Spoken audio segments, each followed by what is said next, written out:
Hi, everybody. This is Kathy L. Murphy, the Pulpwood Queen, and I'm back in my little cabin in the woods, Murphy's Law. And I'm here today with Alice C. Early, who has a wonderful new book, The Moon Always Rising. It's a novel, and she is going to be our featured guest author for our Writers Club today. We started just a few minutes late because we had a few glitches on figuring out how to share screen, but I think we're on board now. And we also have Suzanne Kamada, who's from Japan, and we have Eileen Sanchez, who's in New Jersey. And then Alice is here. How are you this morning, Alice? I am fine. I am in my little Zoom corner in my house on Martha's Vineyard. It's a beautiful day. You may be hearing birds singing outside because they are just going to I town. can hear them. Yeah. Yeah, the door's open so I could have this beautiful breeze and that's a wren. Well, that's amazing. You know that too. Well, good morning. And I'm just really excited that everybody's here this morning for our Writers Club and that we finally got this on track and we're going this morning. And you had such a wonderful perspective when we had you for our featured author for our Tuesday night live book club meeting. We invited you back to do the Writers Club. And I know that Eileen Sanchez has done one of these. Suzanne, have you done a Writers Club yet? We need to get you on board. No. Like you don't have enough to do. But what is wonderful that every writer that brings their process to, the conversation, we all learn something new. I learn something new every time.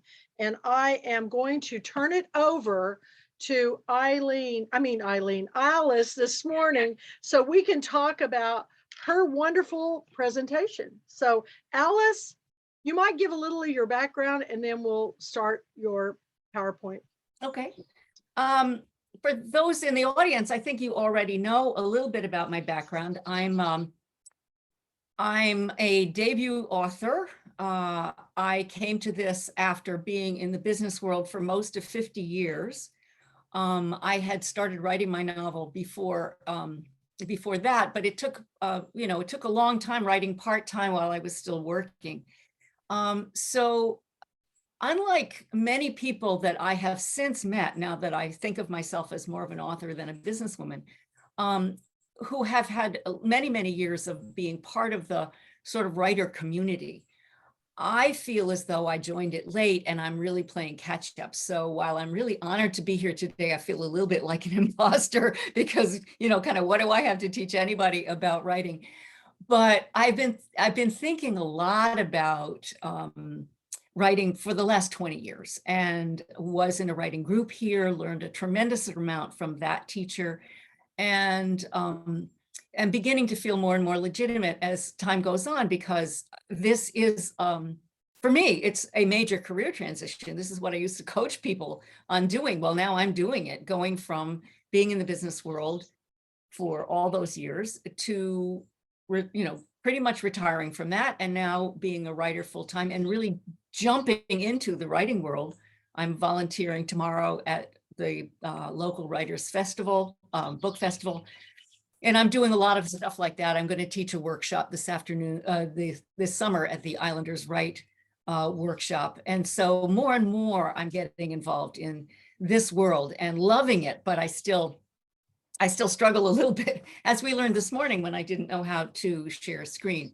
The reason I wanted to share screen was because I want to do some readings, some very short readings from a couple of novels, a few novels, where I think the opening paragraphs are so illustrative of what I'm talking about here. But I thought it would be useful for you to have it on screen so you could read along, because I think one of the things that you get from that, if I read it aloud, you'll get that sort of flow and the musicality of the language, but it also will help you to see how the author punctuated and italicized or whatever else that you would get as the reader's experience. So we're going to do it that way. But as background to this, I was on Judith Teitelman's workshop a couple months ago. And at that time, Kathy and I were talking about what was I going to do when it was my turn. And she said, what if you did something about language? And I thought, about language. And then I thought about that a lot. And I thought, well, that's really a very good idea because I really love language. I'm not a linguist. I don't speak a lot of languages. I hope I speak English reasonably well. But the rest of my languages are, just a little bit here and there, or menu language. Italian and German and Spanish, I have menu language or cookbook language, and the rest of it is just, smattering. So, but as a kid, I discovered diagramming sentences. And I learned how the mechanics of language actually work. And I was hooked. So once I understood that, I just, I really began to love stringing words together and figuring out how, if you strung them together a different way, they would actually have different meaning or would have different impact. And so that was about fourth grade, I think. So I've been hooked since then. I really love vocabulary. And I think for writers who have a broad vocabulary and a really colorful one, it really helps with communication, I think. I feel that it's just a huge missed opportunity if you are using really simple language, a generic word, say flower or bird, even blue flower, as opposed to, say, scarlet tanager or wild chicory. When you can be more specific, I think it's just so much more evocative. And it's so much stronger. And in general, I really think the more specific the language you can use, the better you'll be understood. If you use, as a writer or as a speaker, the word thing all the time to refer to feelings, items, people, pets, whatever it is, if you use that a lot, your subject and predicate are going to be kind of vacant. There's not going to be a really good connection between who's doing it and what was done. And I think it causes misunderstanding. And our former president was really a master at using the word thing to mean almost everything in the dictionary. And I think that lack of precision leads to the inability of the listener or the reader, mostly listeners, to understand what you're really saying. And you don't get a chance to back somebody up and say, now, wait a minute, what does thing mean in that context? So I really think it's important for us as writers and communicators to be really specific and to use very clear subjects in our sentences, so that if there's an if there's whatever it is that comes along, it refers clearly to what it's supposed to be referring to. And that's not something that a lot of writers do very well, I find. So I think we could all maybe learn on that.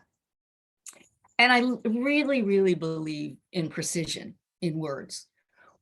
One of my great writing teachers said that he kept one of those huge Oxford English dictionaries, the enormous ones, on a stand in his writing room, because they're so heavy, you have to have them on a stand.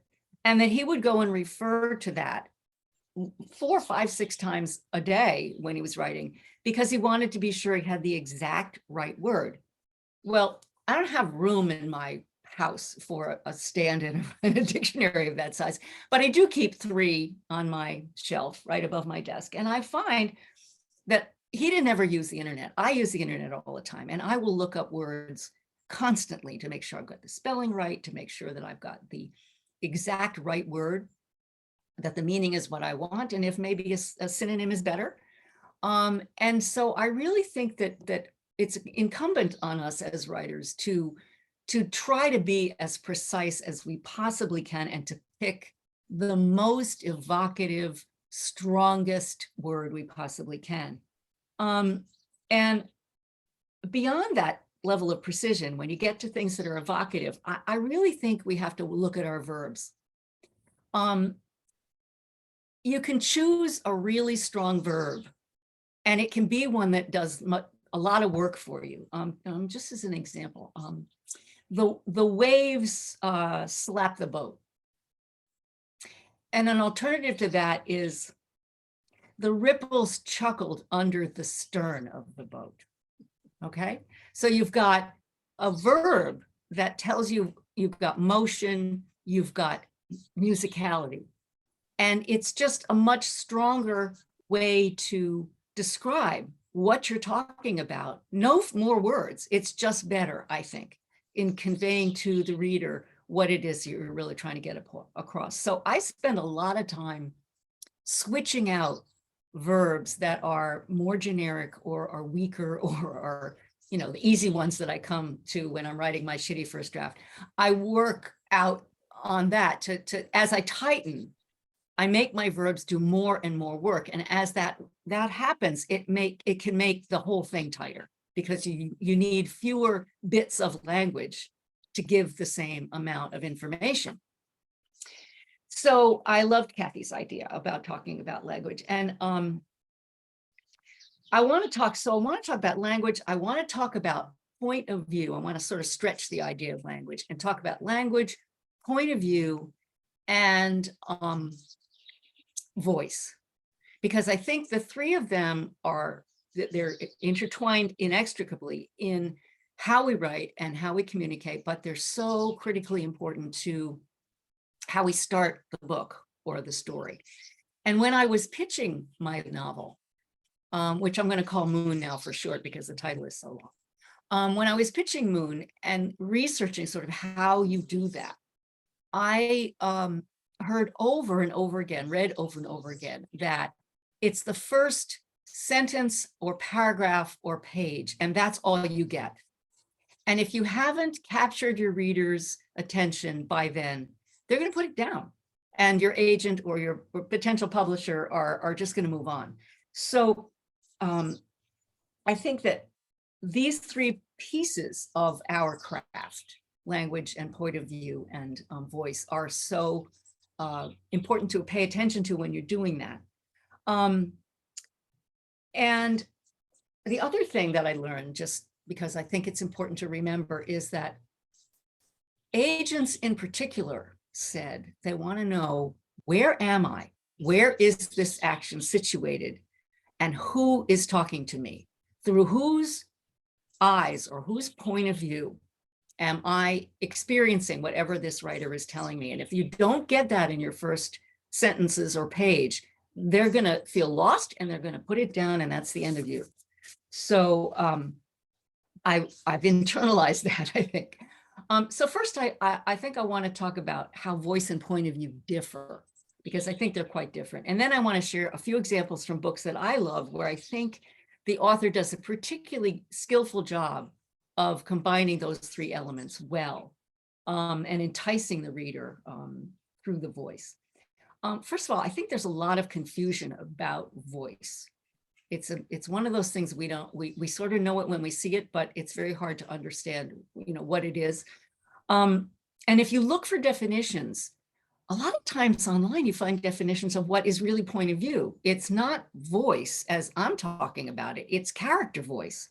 And character voice is point of view. It's what the character is either saying, as the story, as the narrator, or it's the authorial voice that is speaking through the characters in some way. So, so there's reason why a lot of people are confused, I think, because a lot of what's out there is confusing. So, point of view. Point of view can be a bunch of things, but basically you got to think, whose eyes am I seeing this through? And here's a quote from a good piece that I found, and the link to it is in the piece that I'll share. Point of view is the I, E-Y-E-I, or narrative voice through which you tell a story. When you write a story, you must decide who is telling the story and to whom they are telling it. The story could be told by a character who is involved in the story, or from a perspective that sees and knows all of the characters, but is not one of them. So in order to figure out who that I is, you've got a couple choices. First person is one that a lot of writers use, and I'm discovering a lot more writers use it maybe than used to.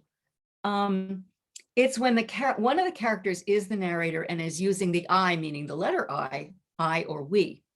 Now this is really basic, and you may have, you obviously know these things if you're writing, but there are some things about it that I thought about as I struggled with my own book and whose perspective I was going to use. The advantages of the first person is that you have ready access to the narrator and you really know what that narrator is thinking and feeling because the narrator is telling you.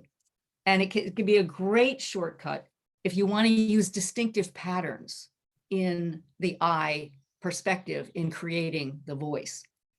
Its disadvantages is it's limited to what the narrator knows or sees or thinks he or she knows or sees. And I think this can be useful if you are trying to convey something through a narrator that's not trustworthy. Think Girl on the Train, for instance, where you have a narrator and that person's perspective is skewed in some way. And that's important to how you're shaping your plot. But if you're not doing that, then the limitation of that point of view can maybe get you in trouble, or at least limit some of the things where you can delve into what the character doesn't know, if you're sticking strictly to the first person. The second person, and I'm going to show some of this in the examples. The second person, the you voice, is very rare. It's tricky. It's not often used. And when I just looked for examples of this, I realized that you online, you find often lists of books that are written in the quote, supposedly in the second person, and most of them are actually in the third person. He did this, she did that. But really, it is in the second person when the story is told to the reader or somebody else, and it uses the word you. It can be directed, and you'll see this when I get to the examples, as to the reader, and it can sound as if the narrator is talking to himself or herself. You did so-and-so, meaning I did so-and-so, but you're talking to yourself as a narrator. And it's very effective, but it's very tricky, and most people don't do it. The best example that I know is Bright Lights, Big City, and I'm going to look at the opening pages of that, with lines with that, with you in a minute. The third person, which is maybe the most common, I think, is sometimes in the present tense, which is really urgent and good for thrillers. Everything is happening in the present tense. It moves along really, really quickly. And it's good for thrillers. But it mostly, the third person is in the past tense. She did this, she did that, he said so-and-so.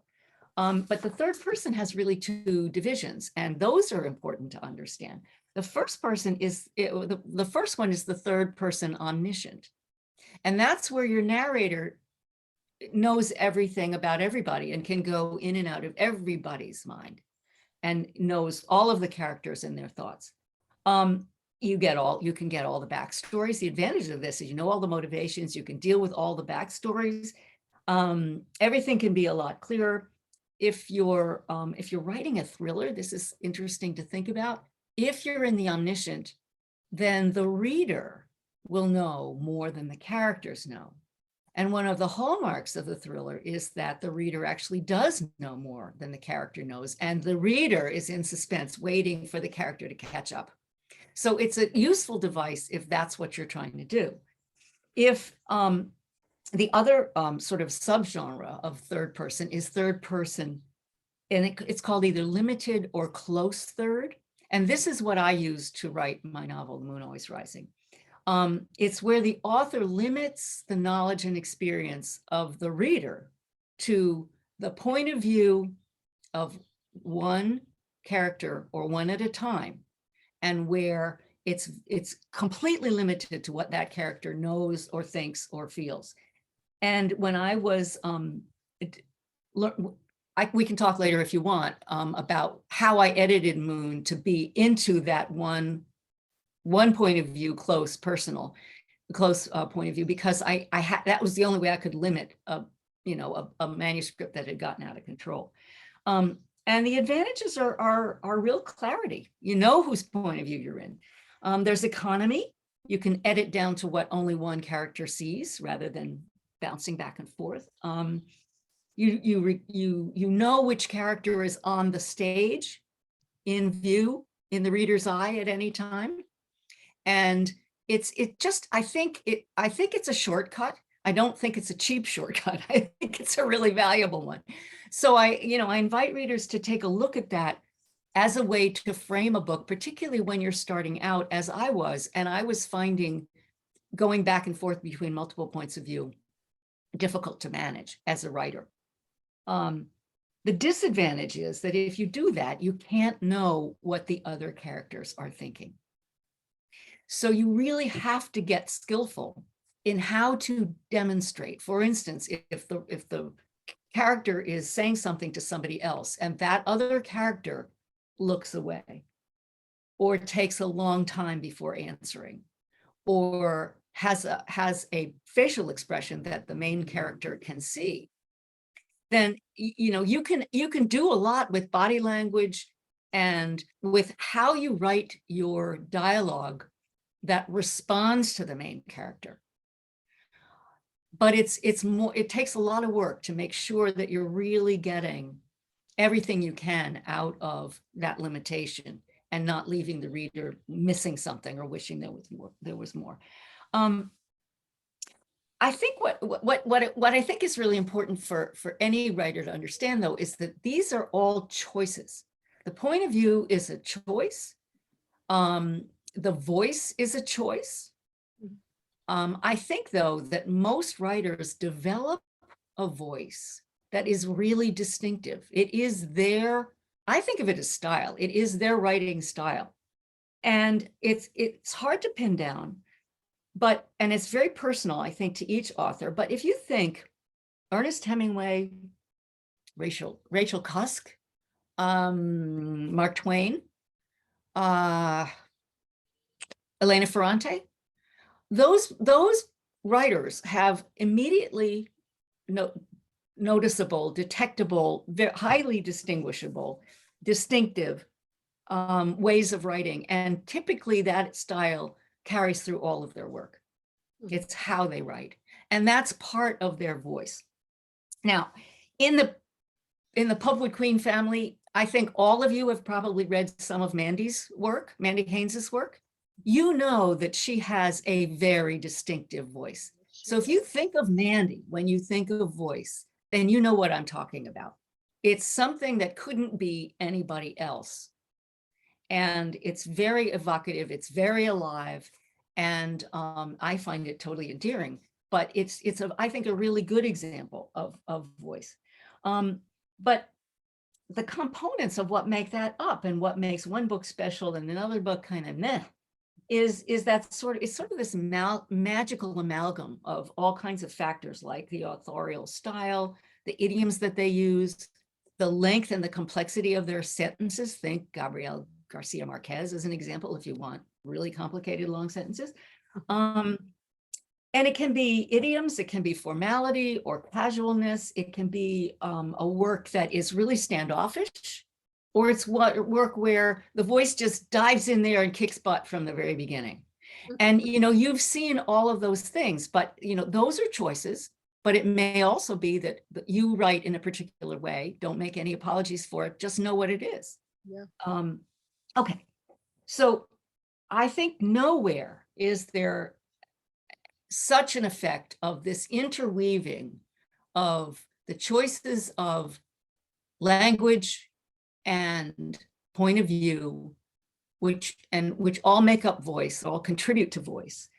Nowhere are they more important than in those critical first sentences. So I want to, now I'm going to see if this works. I'm going to share my screen and I'm going to open up my readings. There. Now, can you see that? Yay! Yay, did it work? Yay! All right. So I'm going to read these aloud so you can hear them, but I'm giving them to you here in text so that you can see how they actually look on the page. So this comes from Harper Lee's To Kill a Mockingbird. We're in Scout's point of view. It's first person and it's past tense. When he was nearly 13, my brother Jem got his arm badly broken at the elbow. When it healed and Jem's fears of never being able to play football were assuaged, he was seldom self-conscious about his injury. His left arm was somewhat shorter than his right. When he stood or walked, the back of his hand was at right angles to his body, his thumb parallel to his thigh. He couldn't have cared less, so long as he could pass and punt. When enough years had gone by to enable us to look back on them, we sometimes discussed the events leading to his accident. I maintained that the Yule started it all, but Jem, who was 4 years my senior, said it started long before that. He said it began the summer Dill came to us, when Dill first gave us the idea of making Boo Radley come out. Now, if that isn't a great opening, Chills. and as I read these, I'd like you to think about, who's speaking. What do we learn? What do we know at the end of, that's only 2 paragraphs. What do we know at the end of those 2 paragraphs? How much has the writer given us already in terms of who's speaking and what's going on here? How many characters are introduced? That kind of thing, because each of these samples is going to give you a different way of handling that, but I think they're all very strong in those ways. And then afterwards, we can talk a little bit about what works and what and why it works. Okay, so the next one is from Meg Wolitzer's The Wife. It's in Mrs. Castleman's point of view. She is the wife. It's first person and it's past tense. The moment I decided to leave him, the moment I thought enough, we were 35,000 feet above the ocean, hurtling forward, but giving the illusion of stillness and tranquility. Just like our marriage, I could have said, but why ruin everything right now? Here we were in first-class splendor, tentatively separated from anxiety. There was no turbulence and the sky was bright, and somewhere among us, possibly, sat an air marshal in a dull traveler's disguise, perhaps picking at a little dish of oily nuts or captivated by the zombie prose of the in-flight magazine. Drinks had already been served before takeoff, and we were both frankly bombed, our mouths half open, our heads tipped back. Women in uniform carried baskets up and down the aisle like a sexualized fleet of Red Riding Hoods. Quote, oh, I'm sorry. That's a mess. Will you have some cookies, Mr. Castleman, a brunette asked him, leaning over with a pair of tongs. And as her breast slid forward and then withdrew, I could see the ancient mechanism of arousal start to whir like a knife sharpener inside him, a sight I've witnessed thousands of times over all these decades. Mrs. Castleman, the woman asked me then in afterthought, but I declined. I didn't want her cookies or anything else. Okay, so we've got a very different voice, very different sentence structure, much more complexity there, a lot of information. We understand that it's Mr. and Mrs. Castleman, and we've got a lot going on, but it's only a paragraph. So the next one is from Jessamine West from Sing Unburied Sing, and here we are in JoJo. She writes different sections of the book in first person or third, but this one is the opening of the book. It's in the first person. It's in JoJo's point of view. It's in present tense, and look how different this is. I like to think I know what death is. I like to think that it's something I could look at straight. When Pop tell me he need my help, and I see that black knife slid into the belt of his pants, I know Pop out the house, try to keep my back, I follow Pop out the house, try to keep my back straight, my shoulders even as a hanger. That's how Pop walks. I try to look like this is normal and boring, so Pop will think I've earned these 13 years. So Pop will know I'm ready to pull what needs to be pulled, separate innards from muscle, organs from cavities. I want Pop to know I can get bloody. Today's my birthday. Okay, so you've got, again, very distinctive voice, a lot of information, a and in all of these, I think you're getting a strong sense of setting, maybe not quite so much in To Kill a Mockingbird, because you're just in Scout's head, but you're on an airplane, you're on the porch heading out to slay something. You know, you're very situated, so the reader knows and feels as though he or she is in good hands.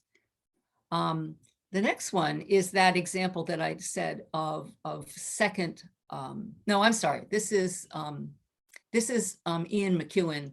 And oh, geez, I hope, yes, here we go. This is again first person. This is Ian McEwen's Enduring Love, which is not one of his better known works, but I happen to love it. We're in the head of Joe Rose, who is a research scientist. It's in the first person and it's in the past tense. The beginning is simple to mark. We were in sunlight under a turkey oak, partly protected from a strong gusty wind. I was kneeling on the grass with a corkscrew in my hand, and Clarissa was passing me the bottle, a 1987 Doma Gassac. This was the moment. This was the pinprick on the time map. I was stretching out my hand, and as the cool neck of the black foil touched my palm, we heard a man shout. We turned to look across the field and saw the danger. Next thing, I was running toward it. The transformation was absolute. I don't recall dropping the corkscrew or getting to my feet or making a decision or hearing the caution Clarissa called after me.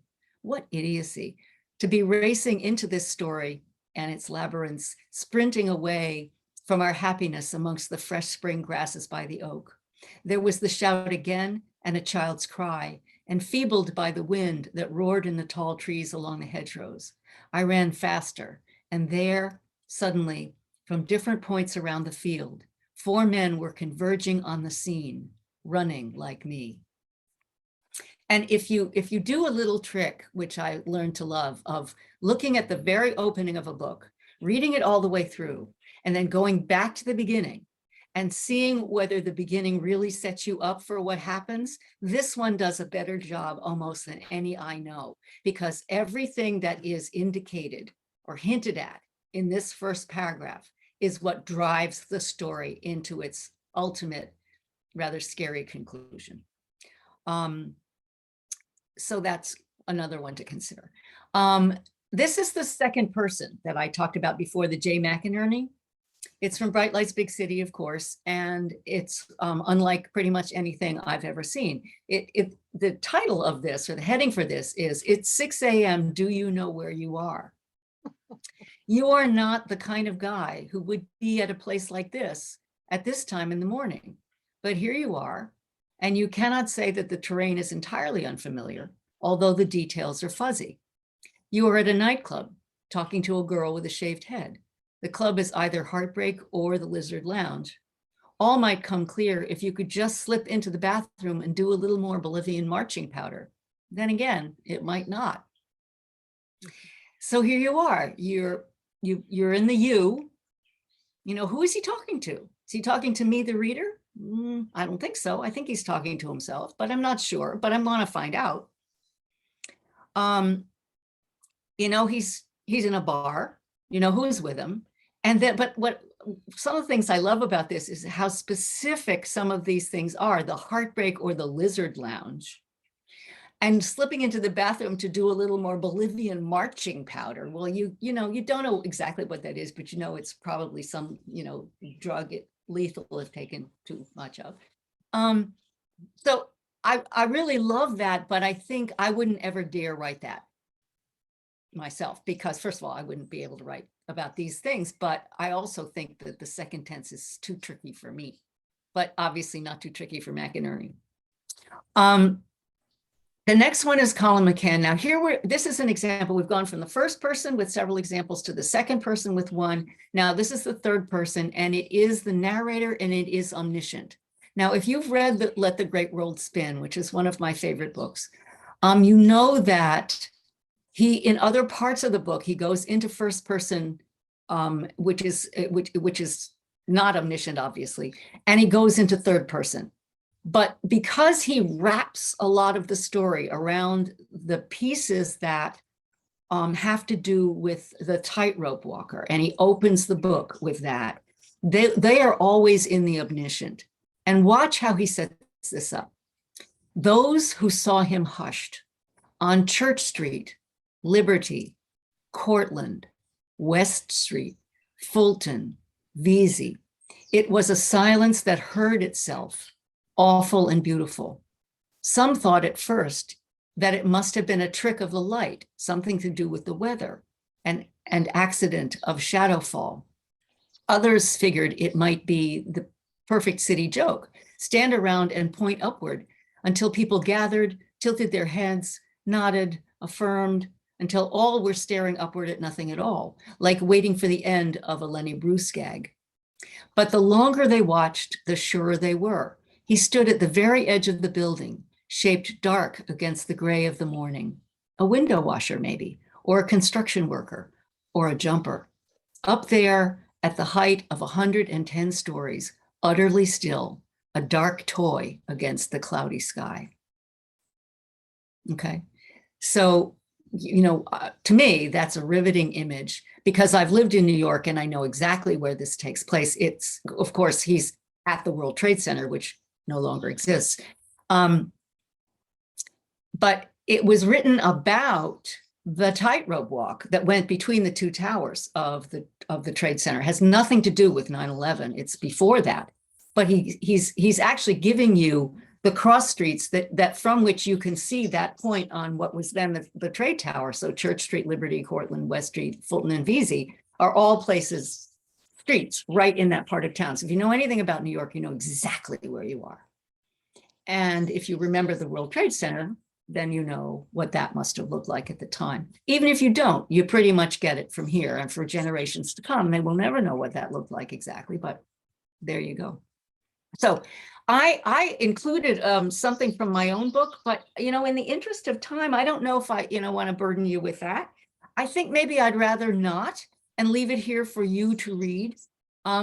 What it is, if you haven't, maybe you've read my book, but anyway, it is a limited or close third person. And it's completely, the whole book is completely from Elsa's point of view, and it's set up from that in the first part. And, that's here in this document, and it'll be, I guess, will it be in the recording? I don't know how that will work. Anyway. Well, if you scroll it up. I mean. Okay, let me just scroll it up. How do we do this? You just want scroll the whole thing? Just scroll where you can see what, there. Yeah, but see, it's on 2 pages, so. Oh. Yeah. You might want to read it. Really? Do you want to spend the time doing that? You know what you could do? You could share this on the blog. Okay. The document. I will. Okay, I'll do that because I really would like to hear more about what you will have to say and what your questions are and thoughts might be. So rather than read my work, which some of you, I know Suzanne anyway has already read, and Kathy. So we can look back at some of these things and talk about them, or if either of you have something of your own you'd like to read to show how you handle some of these things in the opening paragraphs or sentences of one of your works, we could take a look at that. How do you want to go? Let's go back to let's just take this off because I can remember what you wrote. I'd like to just see us all up close. So all right. So let's go back. To share it. So we just see all of us on the screen. So I'm going to stop the share. There we are. Yeah. And maybe that cuts you off from being able to go back and look at things to remind yourself. But if that doesn't harm your remembering, let's just talk about all of this. Let's talk about language and point of view and voice. And what have your struggles been with them? What have your choices been? Have they been easy or difficult? Anybody got something to say there? Girls, you want to go first? Yeah, unmute yourselves if you want to speak so we can, or Kathy, unmute people so that they can. Okay, yeah, unmute. Asked to unmute. Okay, asked to unmute. I'll go ahead since they're muted. What I would like to say is the voice is so important, because if you don't get it from the get-go, when you get over 1,200 books sent to you a year, if they don't catch me in the first couple of pages, now I'll skip around. If the first couple of pages don't engage me, then I'll kind of go and just randomly go through. But I used to read an entire book and then decide, but I get too many books now. So if you don't catch me from the get-go, that's why it's great having beta readers and having people that are reading your books. But I read, now this is just me, I read when I write out loud. And if it doesn't sound like something I would say, I take it out, because I want everything that I'm talking in my books is memoir first. I want people to feel like they're in a conversation with me. My books are a different whole regime than what you all are writing, because my books are so people will understand why I'm trying to promote authors, their books, their stories, because it's the conversation of hearing the authors tell their stories that you really get the full picture. And to me, that's what makes us, work. If we don't have conversations, and I don't think anybody's learned it more than me during this time of COVID. I couldn't have gotten through COVID if it wasn't for Zoom, because you guys are my only conversations. So I can go days without saying a word. And I think that's kind of what happened to me. I was trying to talk to Alice this morning. I had tickle. I had missed talking. I couldn't get the words out, but I think it's really important. And I can't remember the name of the book, but I remember that this was a conversation at Book Expo one year about opening sentences that just were killer. And it was a children's book. And it was a story about a mouse. I can't remember the book. It was a story about a mouse, and it's been years and decades ago. But basically the story was life will never be the same when my father got eaten by, this outside energy or whatever. And it was like, what? At first you don't know it's a mouse, and you're going, my father got eaten. And then I also think about Robert Hicks, who passed away recently, a master storyteller. He said, I really want to come to your girlfriend weekend because I want to tell you about the time we ate my uncle for Thanksgiving. And I go, what? I go, what do you mean you ate your uncle for Thanksgiving? Well, he told the story at Girlfriend Weekend. I can tell this now. And it was in his book, but he lived in a house with a lot of family. He had his aunts and a maiden aunt who married some guy way younger than her, and he got sick and he died, and she had him cremated. And they had a black cook that kept all of her spices in jars on the shelves in the kitchen. And this woman carried her husband in a jar in her purse, and finally her mother said, for God's sakes, take it out and put it up. So she just stuck it up on the kitchen shelf. So when he was making, the maid or the cook was making the Thanksgiving dinner, she reached up and she thought it was like sage, put it all through the pans of dressing. So as they were eating it, I can't remember exactly how it went. It was something like, well, this is different. And she said, what do you mean? She goes, well, it doesn't quite taste as sagey as it usually does. So she went into the kitchen with, I guess, and brought back the jar, and everybody just, because it was the jar this man's ashes were in. And I mean, he told it way You better. can't make this up. No, you can't make up stories like that, but they literally ate the uncle. And I'm just like, oh, that is so Southern Gothic. I mean, it's just, but he had us in the palm of his hand. And with every story that he ever told or wrote, and he wrote novels about the Civil War, he told those stories, whether they were fiction or nonfiction. And I'm a firm believer that, real life stories sound like fiction because you can't make this stuff up. So I'm going to stop there. I'm going to turn it over to you guys and see what you guys have to say. I'd like to step in if I can. Yeah, sure, please. Alice, I want to really thank you for the summary, the review. Like you, I'm an author late in life. I never intended to do that. It's and there's this opportunity for authors to get together and to share our experiences and how we do things. It's just so important. I mean, I belong to a writing group and I get to do that. But now it's a step up that I'm now able to talk to other authors that are published and struggled through it, and trying to get my first book to tell the story, and in switching from omniscient to first person to 3 points of view is what I finally did. It's such a struggle. So I really appreciate what you've shared, and I was taking some notes and just good reminders. I would like to share, Kathy, you just said, you know, like we talked about how you just can't make some things up. This is a favorite book of mine by a friend, The House Children. The House Children, okay. Heidi Danielle.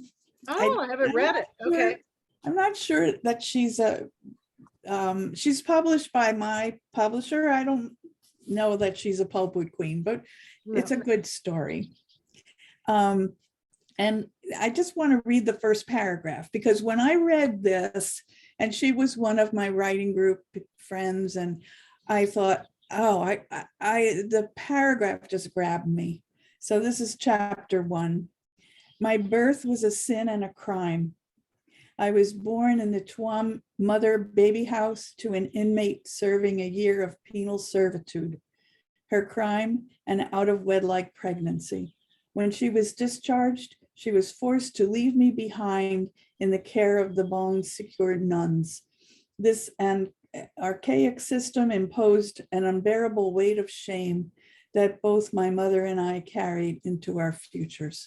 And like, when I read that, I got chills just reading it too. So the story continues on those, as you said, Alice, like, you know, who's talking, first person, and it's the child, and then you just go through and you find out just how this all happened and the impact it had on these two people particularly, and then it also gives you the history. The story takes place in Ireland, and so there's a whole history of this sin. But it's fiction, Eileen, right? It's fiction, or it's fictionalized memoir. It's fictionalized. It's not the author's story, Okay. But she interviewed the people that she tells their stories. So she combined the stories of 4 women, 4 Irish women that are now here in the United States, and they were all a child born as a sin and a crime. Like, how she do took you those stories and turned them into a first-person narrative? Yes. Which I think is very powerful for that kind of a book. I don't know that it would have been anywhere near as powerful if you weren't in the first person. Yes. Yeah. So I just wanted to share that example, and it's one of my favorites. That it's not a, like, you brought some very experienced authors that's their career, and we need to learn from them, but it's also like we can learn from each other. This is another woman that wrote after her career, and we can learn from each other. So I appreciate your points of view and your examples. Thank you. Is this a new book, Eileen? It's from 2019. That's fine. I would like to. That's a very timely book right now, considering what's happening with Roe versus Wade, and I would like to read that book. So if you know how to get in touch with that author, I would like to read that, because in this day and time when everybody's, deciding what women can do with their bodies and their choices and everything, I don't think anybody realizes what happens to the child that actually is born and then has to carry that weight, of shame. And I would like to read it. So go ahead. Okay, I'll contact Heidi. It's a very popular book in Ireland now. Mhm. I'm It's, sure. Yeah. So yeah, I can let her know. Thanks. Thank you. Yeah, thank you. That was Thank you, Eileen.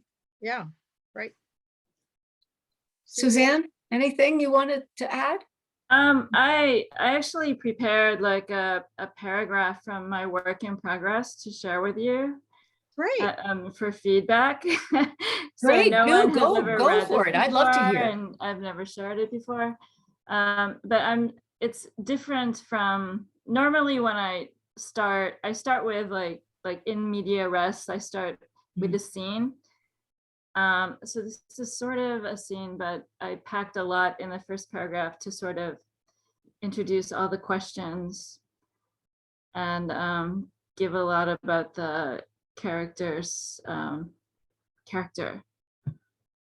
So I could share my screen, or I could just read it to you while I'm looking at the screen. Just read it. Okay. if you think. Yeah. So it's a little bit long, but I'll just read it. So that the title is it's a beach novel. So the title is Cinnamon Beach, and it's from 3 points of view, and this is from Olivia's point of view. Olivia had cruised along I-26 from the capital to the coast of South Carolina more times than she could count. Back in the day, she had ridden shotgun in a girlfriend's convertible with a passel of other co-eds in the back on their way to spring break and beer and boys at the beach.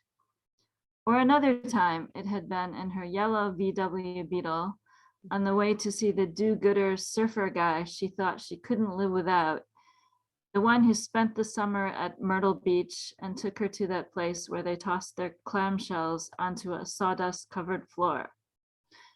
Then there was that excursion to Hilton Head Island with Masahiro before they got married, the one where he freaked out when he saw an alligator sunbathing on the golf course green. Later, she'd driven to Charleston for an academic conference where she'd presented her paper on Aiken-born writer Gamel Woolsey. And then there had been that trip to promote her own short story collection, her first ever book tour. When their kids were small, they'd met up at the Isle of Palms with her brother Ted and his wife Parisa, and their 2 children and 2 sets of grandparents, the good old days. Olivia felt an arrow pierce her heart. This time it was just Olivia and her 2 teenagers in a rental car, a minivan. She wasn't used to driving such a big car.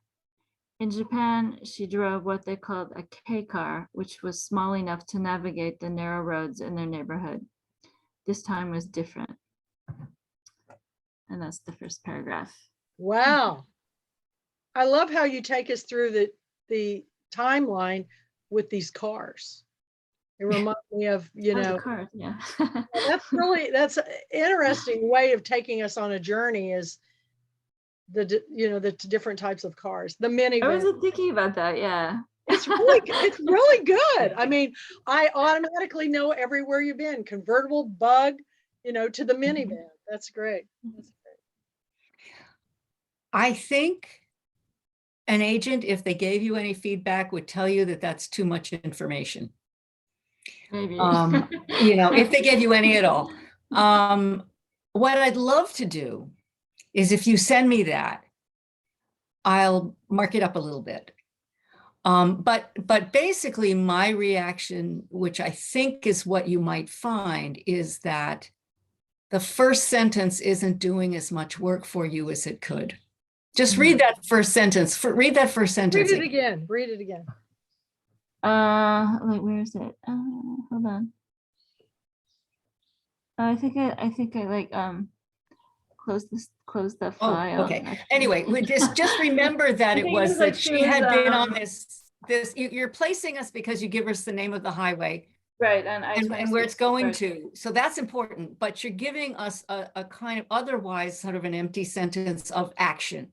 Whereas the second sentence, when you start talking about the other times when she went, but the sentence that got me was the one where you said this journey pierced her heart because it was so different. I'm just wondering if you've got all the right elements, but they're just a little bit in the wrong order. You could Actually, like right before we started the session, in the first sentence, it was like she was going down I-20. She had been down I-26 many times before, but this time was different. So I don't know. something like that. Yeah. I mean, I've seen this so many times where the first paragraph is a little bit of an info dump, or the first page or two, certainly, where they give you a little hook and then all of a sudden there's this long, they take you back and there's all this long, backstory dump. And that's often a problem for readers and certainly for agents. But I love what's in that paragraph. I think there's a huge amount of great stuff in that paragraph. It's very alive. There's great, there's great images. I love the cars. I love the transition that you give us from, when she's young and through all this stuff with kids and the minivan.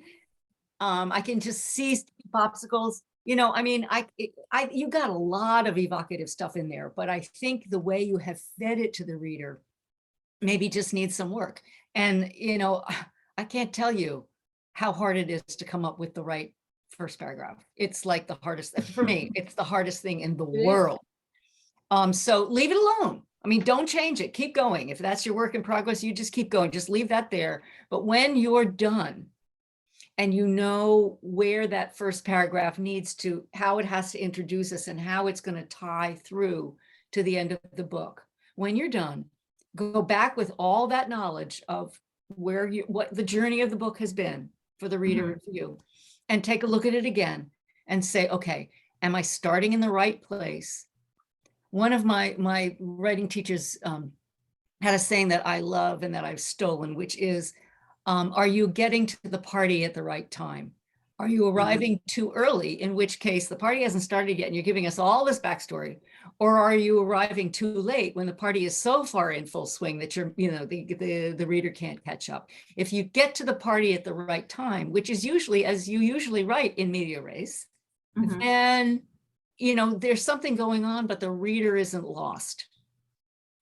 And I think I just don't play with it now. Just when you get around to your edits and your cleanup, just see whether it's giving the reader what the reader needs to want to read more and to feel grounded and intrigued. And you don't give us her name.